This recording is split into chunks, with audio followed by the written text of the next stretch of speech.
বিসমিল্লাহির রহমানির রহিম।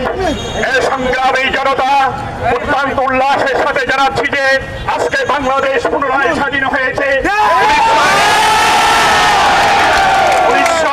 1969-এর গণঅভ্যুত্থান দেখেছি, 1971-এর স্বাধীনতা সংগ্রাম দেখেছি, 1990-এর এরশাদ পতনের সংগ্রাম দেখেছি, কিন্তু 2024-এর এই যে স্বৈরাচারী হাসিনা সরকারের পতন দেখে আজকে মনে হচ্ছে বাংলাদেশ পুনরায় স্বাধীন হয়েছে। স্বৈরাচারী হাসিনা সরকার, তুমি মনে রেখে দিও, তুমি পৃথিবীর কোথাও পালিয়ে তুমি রেহাই পাবে না। তোমার বিচার করা হবে, তুমি পৃথিবীর যেখানে থাকো না কেন, তুমি এবং তোমার দোষরদের আমরা ধরে এনে বিচার করব। আমরা তোমাকে কখনো ক্ষমা করবে না। আজকে ছাত্র জনতা, আজকে আমরা ছাত্রদেরকে অভিনন্দন জানাই, আজকে ছাত্রদেরকে স্যালুট জানাই। তাদের আন্দোলনের কারণে আজকে বাংলার মানুষ জেগে উঠেছে।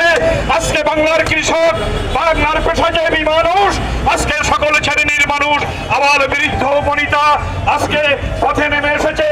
বাংলাদেশ আজ নূতন করে স্বাধীন হয়েছে। সেই স্বাধীনতার স্বাদ নিতে আজকে ছোট বাচ্চা, মাসুম বাচ্চা থেকে শুরু করে একেবারে বৃদ্ধ পর্যন্ত আজকে এই রাজপথে নেমে এসেছে।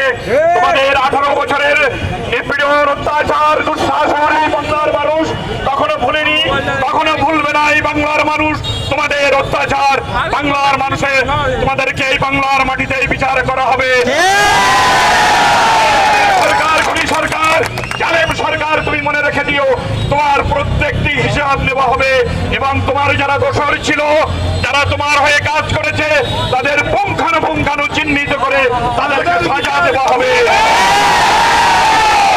বাংলার মানুষ তাদের কখনো ক্ষমা করবে না, তাদেরকে ছাড় দিবে না।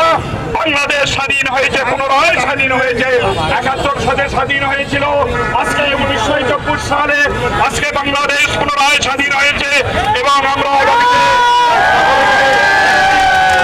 মুক্ত, দুর্নীতি মুক্ত একটি সমাজ ব্যবস্থা বাংলাদেশ গড়ে তুলব, এই প্রত্যয় নিয়ে আমি আমার বক্তব্য শেষ করছি।